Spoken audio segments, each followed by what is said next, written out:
Everyone, नमस्कार। मैं आपके अपने यूट्यूब चैनल हैरी क्लासेस में आपका बहुत बहुत स्वागत करता हूं। दोस्तों जैसा कि आपको पता ही होगा कि हम मेंसुरेशन सेक्शन 2D कर रहे हैं दोस्तों, और उसमें जो हमने पार्ट लिया है वो त्रिभुज लिया है दोस्तों। और दोस्तों हम समबाहु त्रिभुज के बारे में पढ़ रहे हैं। क्लियर दोस्तों? तो दोस्तों इससे पिछली वाली वीडियो में हमने समबाहु त्रिभुज के अंतःवृत्त की त्रिज्या और समबाहु त्रिभुज के परिवृत्त की त्रिज्या के बारे में वहां पे डिटेल से समझा था दोस्तों। तो दोस्तों हम समबाहु त्रिभुज के किस किस बात के बारे में अब तक जान चुके हैं, आइए उनको थोड़ा सा एक बार रिवाइज कर लेते हैं, फिर हम अपनी इस वीडियो को स्टार्ट करते हैं दोस्तों। क्लियर दोस्तों? अब तक हम पढ़ चुके हैं यहाँ पे समबाहु त्रिभुज के कुछ इंपोर्टेंट बातें। तो दोस्तों सबसे पहली बात हमने क्या पढ़ चुके हैं यहाँ पे, समबाहु त्रिभुज का परिमाप क्या होता है, 3a, मतलब 3 गुणा भुजा।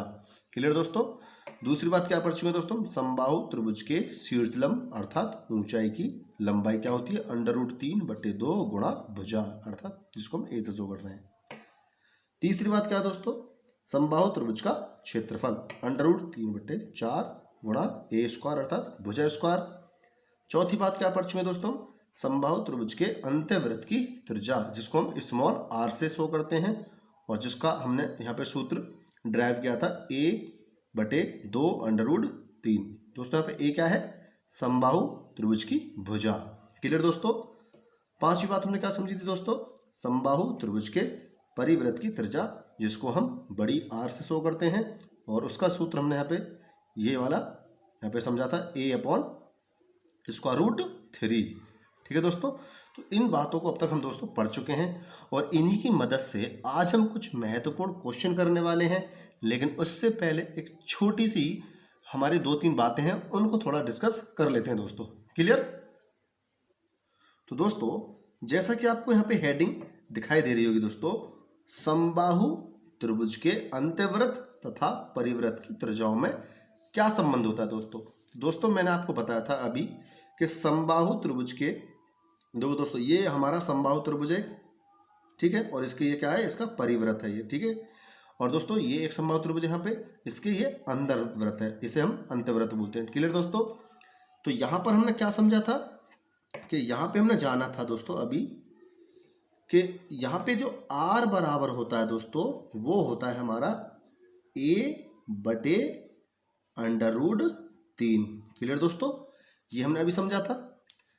और यहाँ पे क्या होता है, स्मॉल r बराबर होता है दोस्तों यहाँ पे a/2√3। क्लियर दोस्तों? ये चीज़ अभी हमने यहाँ पे समझी थी, अभी मैंने बताया था। हम वैसे इन सब चीज़ों को बहुत ही डिटेल से पिछली वीडियो में पढ़ चुके हैं। क्लियर? तो दोस्तों इनमें संबंध क्या बनेगा, तो गौर से देखिएगा। मैं यहाँ पे r/r लिख दूं, परिवृत्त की त्रिज्या बटे अंतवृत्त की त्रिज्या। क्लियर? तो इक्वल टू परिवृत्त जो r है उसका मान कितना है दोस्तों, a/√3 है, और होल अपॉन, और यहाँ पे स्मॉल r का मान कितना है दोस्तों, a/2√3। क्लियर दोस्तों? अब आप इसको थोड़ा हल करो तो आपको हल में क्या मिलेगा, आप बोलोगे √3 से √3 कैंसिल हो जाएगा, a से a कैंसिल हो जाएगा दोस्तों। ठीक है, ऊपर बचा 1, नीचे बचा 2। तो दोस्तों ये बात आपको थोड़ी सी ध्यान से समझनी है कि ये जो 2 है, अब आप ये मत समझना कि ये 2 नीचे रहेगा। देखो यहाँ पे 1, यहाँ पे 1, यानी 1/1 यहाँ पे लिख सकते हैं, और यहाँ पर भी 1 आया हमारा। ठीक है, तो सबसे नीचली वाली संख्या और सबसे ऊपरी वाली संख्या गुणा हम एक साथ करते हैं दोस्तों।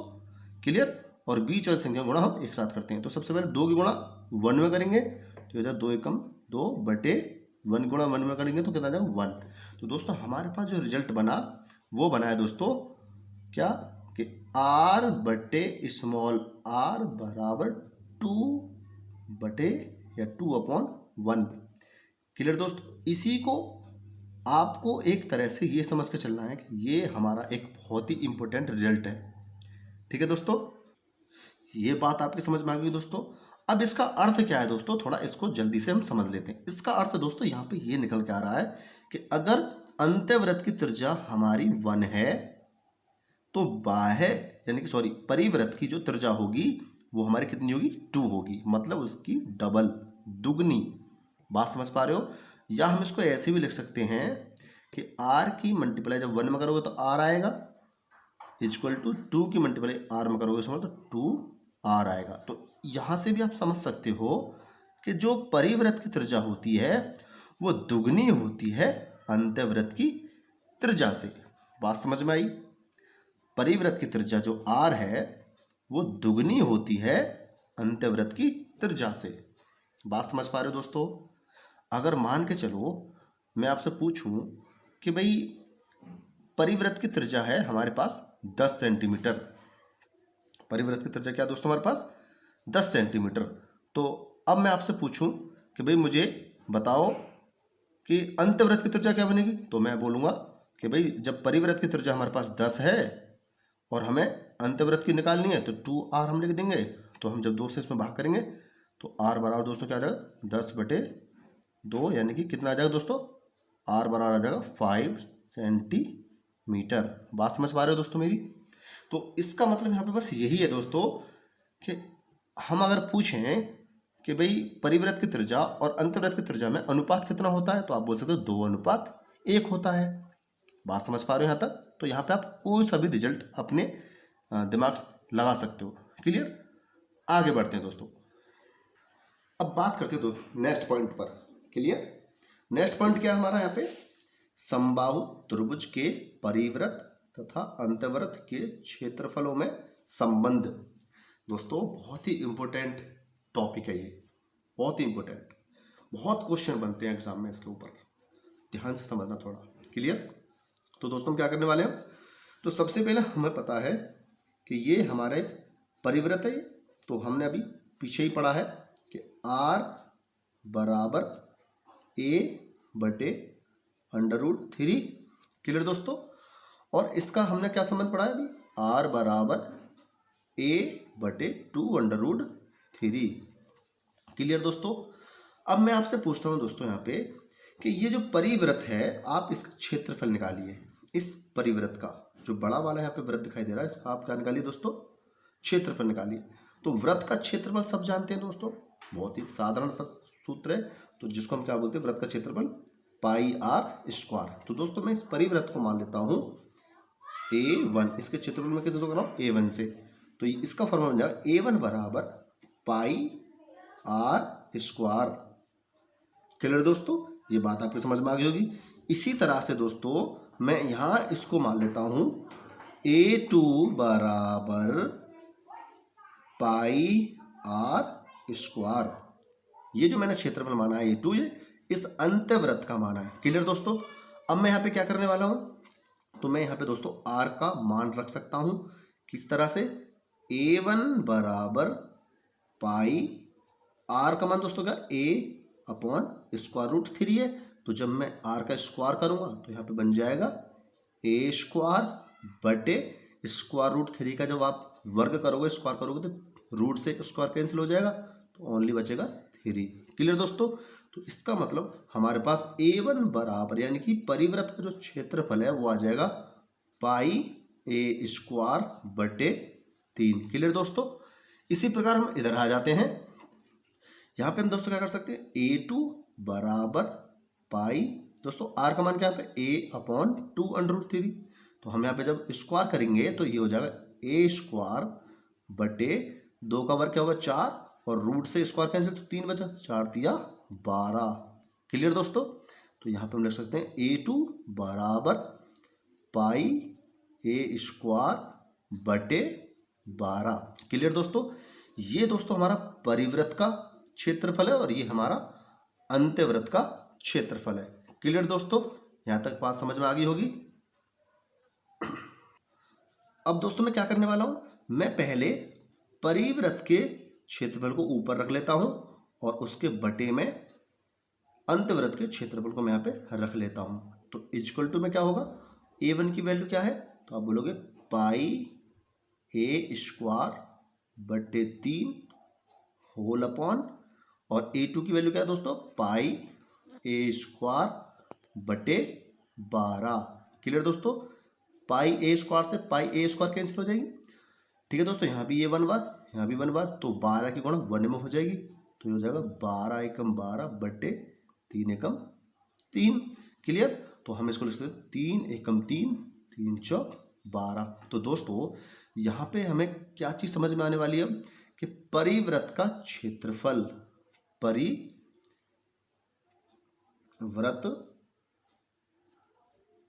का क्षेत्रफल बटे अंतर्वृत्त का क्षेत्रफल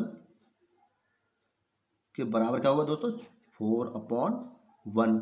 या आप इसको अगर रेशियो में लिखो, अनुपात बना के लिखो, तो आप लिख सकते हो A1 अनुपात A2 बराबर 4/1। क्लियर दोस्तों, ये बात आपको अच्छी तरह समझ में आ रही होगी। तो दोस्तों इससे यहाँ पे क्या निष्कर्ष निकल कर आ रहा है, तो ये आपको थोड़ा ध्यान से समझना है। क्लियर दोस्तों, यहाँ से निष्कर्ष ये निकल रहा है कि ये A1 क्या है, तो A1 बोलेगा परिव्रत का क्षेत्रफल है। तो इसका अर्थ ये है दोस्तों कि परिव्रत का क्षेत्रफल अगर 4 यूनिट है, तो उस टाइम हमारा जो अंतर्वृत्त का जो क्षेत्रफल होगा दोस्तों, वो होगा 1 यूनिट, यानी कि 1 इकाई। बात समझ पा रहे हो। अर्थात अगर मैं आपसे बोलूं कि भाई जो अंतर्वृत्त, जो हमारा A2 है, अंतर्वृत्त का क्षेत्रफल अगर 1 यूनिट है, तो उस टाइम, उस समय जो हमारा परिव्रत का क्षेत्रफल होगा वो कितना होगा, वो होगा 4 यूनिट, मतलब अंतर्वृत्त के 4 गुना होगा वो। बात समझ में आ रही है। अभी नहीं आएगी दोस्तों, मैं एक क्वेश्चन लेता हूँ, तब ये बात आपको समझ में आएगी। दोस्तों ये मैंने यहाँ पे क्वेश्चन लिया है। प्रश्न क्या है, किसी समबाहु त्रिभुज के परिव्रत का क्षेत्रफल 60 सेंटीमीटर स्क्वायर है, तो समबाहु त्रिभुज के अंतर्वृत्त का क्षेत्रफल क्या होगा। तो दोस्तों मेरी बात ध्यान से समझो, हमें किसका क्षेत्रफल दिया है, परिव्रत का क्षेत्रफल, और हमसे किसका पूछा है, अंतर्वृत्त का क्षेत्रफल। तो दोस्तों मुझे यहाँ पर एक बात बताओ, जब परिव्रत का क्षेत्रफल 4 यूनिट होता है और उस टाइम अंतर्वृत्त का क्षेत्रफल कितना होगा, 1 यूनिट, तो इसका मतलब यहाँ पे दोस्तों ये हुआ कि परिव्रत का क्षेत्रफल हमें कितना दिया है, 60, यानी कि A1 बराबर हमें कितना मिल रहा है यहाँ पे दोस्तों, 60 सेंटीमीटर स्क्वायर। तो मुझे क्या निकालना है दोस्तों, A2 निकालना है। तो A2 का मतलब है, अगर यहाँ पे देखो हमने ऊपर रेशियो निकाला कि A1 रेशियो A2 दोस्तों क्या होता है हमारा, 4:1। इसका मतलब है A1 हमें यहाँ पे 4 यूनिट है, और यहाँ पे A1 कितना दे रखा है, 60, यानी कि 4 की वैल्यू हमें कितनी बना के दे रखी है यहाँ पे, 60। बात समझ में आ रही है दोस्तों। तो 4 की यूनिट अगर हमें 60 बना के दे रखी है, तो इसका मतलब ये कितना गुना है इसका, तो आप बोलोगे ये इसका 15 गुना है, यानी 15 चौका 60 बैठ जाएगा। तो इसका मतलब दोस्तों आपको 1 का भी 15 गुना कर देना है, 1 का आपको 15 गुना कर देना है, तो 15 एकम 15, तो दोस्तों याद आएगा 15 सेंटीमीटर स्क्वायर। बात समझ में आ रही है। तो दोस्तों ये ही तुम्हारा अंतर्वृत्त का क्षेत्रफल यहाँ पे निकल जाएगा, 15 सेंटीमीटर स्क्वायर, यानी कि ऑप्शन नंबर डी। क्लियर दोस्तों। तो देखो कितने आसान क्वेश्चन मतलब यहाँ पे बन रहे हैं तुम्हारे।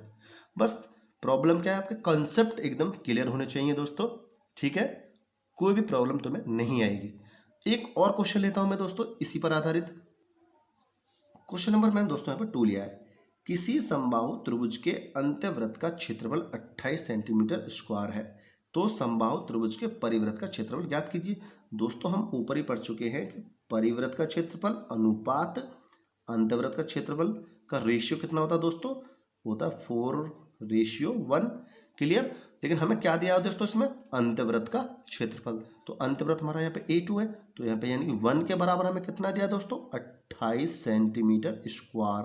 कितना दिया दोस्तों, 1 बराबर हमें 28 सेंटीमीटर स्क्वायर दिया है। तो 4 बराबर कितना हो जाएगा, तो 1 बराबर अगर 28 सेंटीमीटर स्क्वायर है, तो इसका मतलब आप 4 में 28 की क्या कर दोगे दोस्तों, मल्टीप्लाई कर दोगे। तो 4 × 28, तो आपका आंसर कितना आ जाएगा दोस्तों, तो 4 × 8 32, हासिल 3, 4 दूनी 8 और 3 11। तो दोस्तों 112 सेंटीमीटर स्क्वायर आपका आंसर आ जाएगा। क्लियर। आपको कुछ नहीं करना पड़ रहा, बस आप कंसेप्ट अपने रेडी रखिए, तुरंत ही आप यहाँ पे टिक लगाओगे। दोस्तों अगर इस क्वेश्चन को आप बेसिक से करोगे तो आप देखना कितना वक्त लग जाएगा इसमें आपको। ठीक है, तो चीज़ समझ में आ रही होंगी आपके। आगे बढ़ते हैं।